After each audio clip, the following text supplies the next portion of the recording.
Ganito po ang open deed of sale mga kaibigan. Kung bibili ka ng second hand na motor, may iba na ganito yung binibigay natin. Halimbawa, second owner, third owner, o fourth owner ka na naka-open deed of sale is ganito po yung nakukuha natin. Okay? Wala po minsan nakalagay dyan. Minsan may nakalagay. So, pwede natin sulatan. Hindi ko na nilagay po kasi nga po, syempre for legality natin, for safety natin yun. Hindi ko na nilagay kung ano yung mga chassis number natin tsaka yung body number natin. Pero normal po, ang nakalagay lang po dito sa ating open deed of sale ay ganito lang po. Pangalan lang po ng vendor at wala pong pangalan ng vendee. Ngayon, kung bibili ka ng second hand na motor mga kaibigan, dahil nga sa bagong batas natin ni LTO na pinirmahan na ni President Bongbong Marcos na dapat 20 days, may palipat mo na sa pangalan mo yung motor na nabili mo. Kaya kailangan gumamit tayo ng deed of sale. Dapat, mga kaibigan, kompleto po ito kapag bumili tayo ng second hand na motor. Dapat mayroon niyang yung maker, yung series, yung motor number, yung chassis number, yung plate number, yung CR number, ay dapat po kompleto yan. And then, mayroon din pirma ng vendee tsaka ng vendor. Kayo po yan. Kasama na rin po yung iba na witness. And then, ito po yung ipapanotaryo natin. Mga kaibigan, napaka-importante po ng ganitong deed of sale sa ating pagbili ng second hand na motor. Siyempre, hindi rin po mawawala yun. Dapat, hindi rin po mawawala na meron tayong hawak-hawak na original na certificate of registration. Kasi kung hindi original yung certificate of registration natin, maaaring hindi po mapalipat sa pangalan natin yan.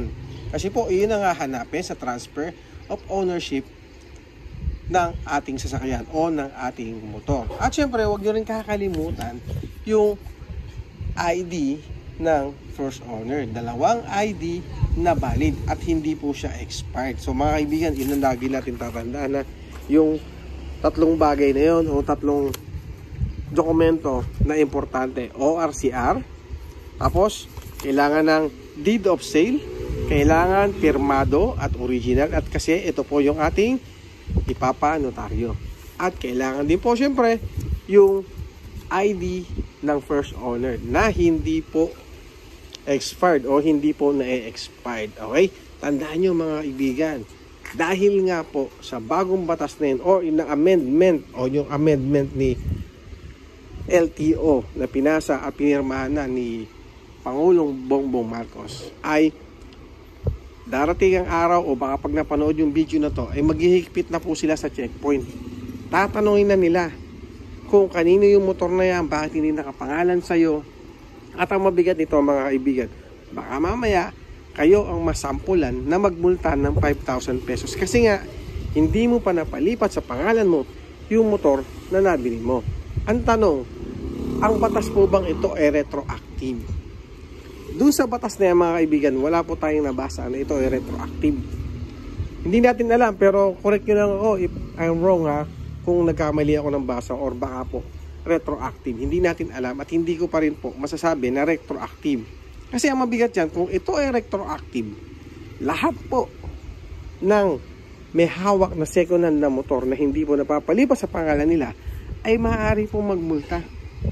At paano kung hindi mo na makita yung first owner?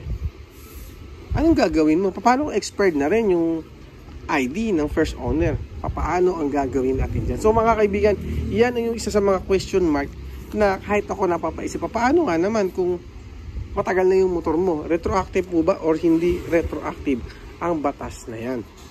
Ngayon, baka mamaya meron magsabi naman, di hindi ko lalagyan ng date yung aking deed of sale para kuma-checkpoint man ako. Hindi nila alam na pwede ko sabihin na kabibili ko lang yan nung isang araw. Ang problema natin dyan mga kaibigan, sabihin mo na makakalusot ka or pwede kang makalusot. Kaya lang, kung ako yung seller o kung ako yung may-ari ng motor, dapat maipalipat ko yan within 5 days. So, ibig sabihin, hindi mo pwedeng idahilan na kabibili mo lang to nung isang araw. Kasi nga yung first owner ay mag-report para hindi siya magmulta at magkaroon siya ng violation at hindi siya magmulta ng 5,000 pesos. Diba mga kaibigan? Yan, ganyan kahigpit ang batas. Ngayon, at papaano kung halimbawa na-checkpoint ka ngayon, hindi mo pa sinapapalipat sa pangalan mo yan. Next week, bumiyahe ka ulit, nahuli ka ulit.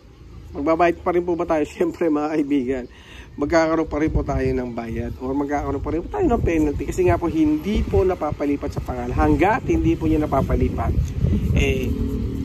tuloy-tuloy po ang penalty. Yan ang pagkakaintindi natin. Kasi nga po, wala naman sinabi na isang beses ka lang pwedeng mahuli. Ang nakalagay po doon ay kapag po tayo hindi nagpalipat within 20 days, magmumulta po tayo ng 5,000 pesos. Kaya mga kaibigan, itong ating motor o yung motor na bibilhin ninyo, siguraduhin nyo na okay ang mga dokumento. At ang isa sa mga tanong din ng mga kaibigan natin, paano kung galing ka sa paano kung installment? Siyempre mga kaibigan, kapag po ang motor ay installment, yan po ay nakapangalan sa inyo. Okay, po brand new na installment, yan po ay nakapangalan sa inyo.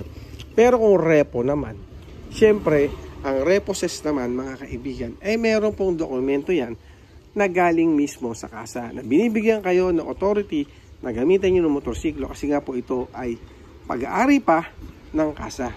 Hindi nyo pa po pag-aari yan, pero meron kayong hawak-hawak na dokumento o supporting document na nagpapatunay na yan ay hinuhulugan nyo pa sa kanila.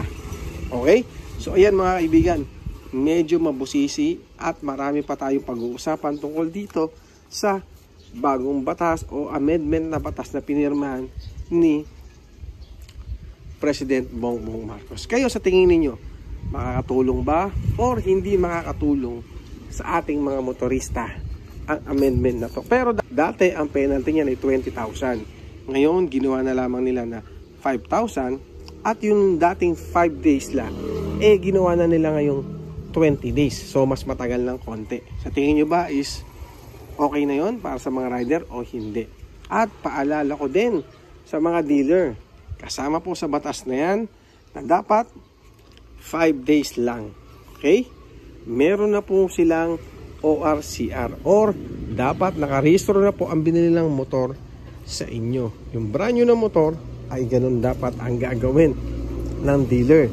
Ngayon kung ikaw yung buyer at sa 5 days hindi pa na i-release ang CR mo, dapat mag-report na po tayo sa LTO para ma-actionan po agad nila yan. At magkaroon din ng violation yung dealer na kinuha na ninyo ng motor.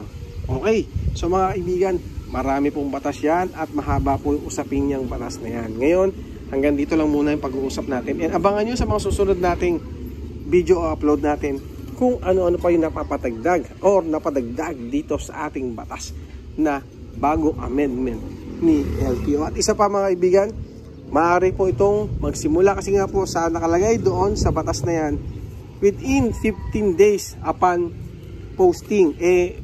Nag-posting po ito noong May 9 at within 15 days po dapat implemented na yan at dapat po ay sundin na yan ng ating mga enforcer o ng LTO ng checkpoint. Kaya kung ako sa inyo, pag-isipan ninyo kung bibili kayo ng second hand na motor na Xerox at open deed of sale. Dapat original lahat yan. Okay? Yun lang. Maraming salamat. Ingat po tayo palagi kasi alam nyo naman na may pamilyang nag-aantay sa atin at alam nyo naman na malaki ang penalty kapag nahuli tayo sa mga checkpoint. Thank you.